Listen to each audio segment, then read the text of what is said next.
Welcome to Moha's Diary, my channel. जबा कुसुम शंकाशं कैश्यप्रियं महद्गतिं धन्तारं सर्वपाप प्रणतोऽस्मि दिवाकरं।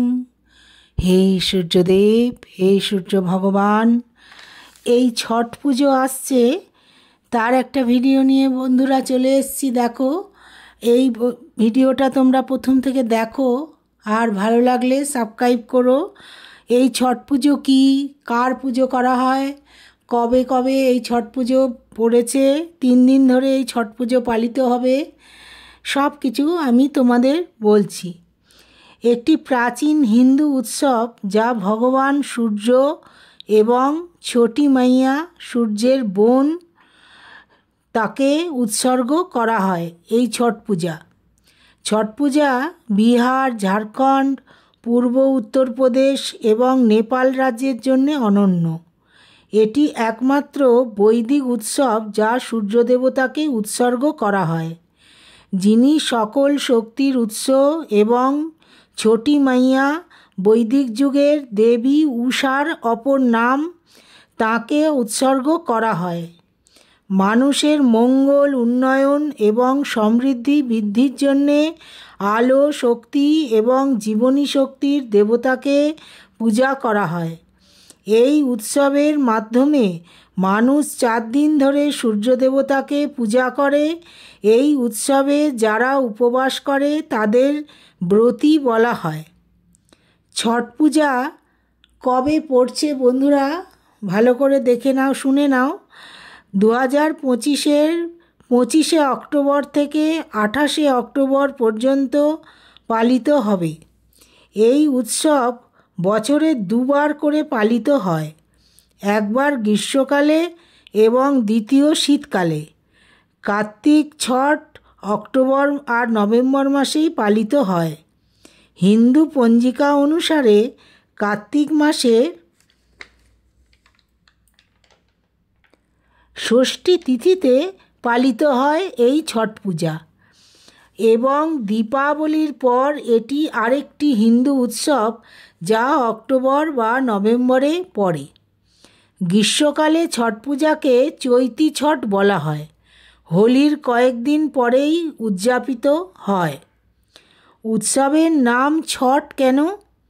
নেপালি বা হিন্দি ভাষায় ছট শব্দের অর্থ 6, এবং যেহেতু এই উৎসবটি কার্তিক মাসের ষষ্ঠী তিথিতে পালিত হয়, তাই উৎসবটির নামকরণ ও একই ছট পূজাই এই জন্যেই বলা হয়। ছট পূজা কেন পালিত হয়? ছট পূজার উৎপত্তি নিয়ে অনেক গল্প প্রচলিত আছে। প্রাচীনকালে দ্রৌপদী মহাভারতের পাণ্ডবরা তাদের সমস্যার সমাধান এবং তাদের হারানো রাজ্য পুনরুদ্ধারের জন্যেই ছট পূজা উদযাপন করতেন। সূর্যের উপাসনা করার সময় ঋগ্বেদ গ্রন্থের মন্ত্রগুলি জপ করা হতো। গল্প অনুসারে এই পূজা প্রথম শুরু করেন মহাভারতের কর্ণ। তিনি সূর্যর পুত্র ছিলেন। কিংবদন্তি অনুসারে সেই যুগের ঋষিমুনিরা বাইরের খাবার থেকে বিরত থাকতে এবং সূর্যের রশ্মি থেকে সরাসরি শক্তি অর্জনের জন্যে এই ছট পূজা করতেন। এই ছট পূজার এই ঠেকুয়া খাবার খুব প্রচলিত। এই ঠেকুয়া খাবার, এই পুজোতে দেবী ছোটি মাইয়াকে পুজো করা হয়, এবং এই ছোটি মাইয়ার নাম উষা, যে সূর্যদেবের বোন। এই ছট উৎসবে বেশ কিছু আচার অনুষ্ঠান জড়িত, যা অন্যান্য হিন্দু উৎসবের তুলনায় যথেষ্ট কঠোর।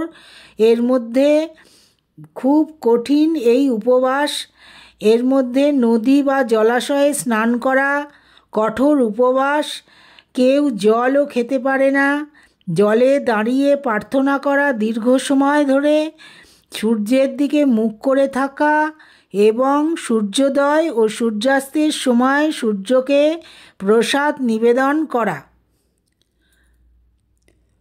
পুজোর প্রথম দিন ভক্তরা নদীতে স্নান করে নিজেদের জন্যে উপযুক্ত খাবার রান্না করে।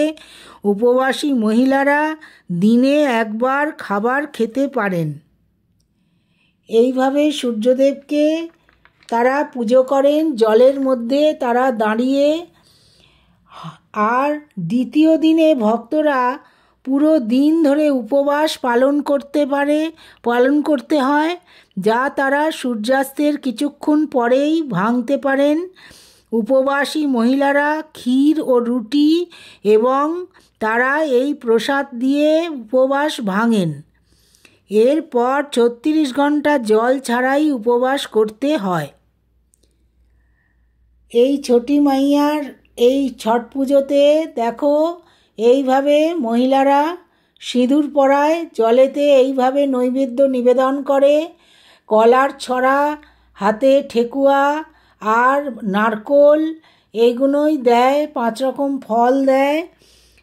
শেষ দিনে সমস্ত ভক্তরা সূর্যোদয়ের আগে নদীর তীরে যান উদীয়মান সূর্যকে অর্ঘ্য দিতে।